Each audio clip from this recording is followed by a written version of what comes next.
Here's Mitt Romney trying to talk like a Tea Partier at today's Values Voter Summit. Let's listen. If only he had in fact been transparent and bipartisan and uniting, as he pledged in his campaign, then perhaps he could have delivered on his promise of yes, we can.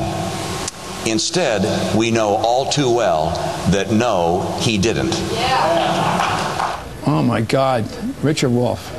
Well, it's so sad. Look, he's a smart guy, a business guy. He's probably a good family man, trying to act like someone he clearly isn't. He is not a raging rebel against the system. Right. He's not a Tea Partier. Look, and his problem has always been about credibility and authenticity. So if he tries a new character, a new persona, which may be persona number 5 or 6 or 7, he's going to be in trouble again. He has to stick to who he is and hope that the cycle in his party shifts back towards economic issues. Well, it won't in 2 years. Economic issues, which are his #1 thing, and that's what people care about. Remember how he was pro-choice, then he was anti-choice, right. and then he said he was multiple choice. You can't keep track of this guy.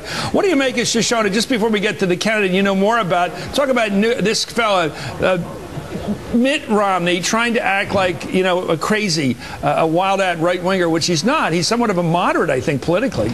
I think that you're right, that he really needs to stick to the economic issues. And I think he could be pretty successful if he does that, if he really just goes after the president on the economy and really paints himself as who he is, as somebody who has a great background in finance and has been very successful in that. Well, I don't know if that's what they're looking for in the casting department of the Republican right now. But it's not believable.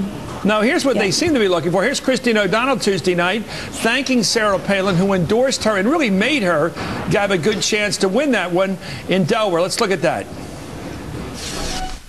So again, you betcha. There's another woman I gotta thank. You betcha. Thank you, Governor Palin, for your endorsement, because she got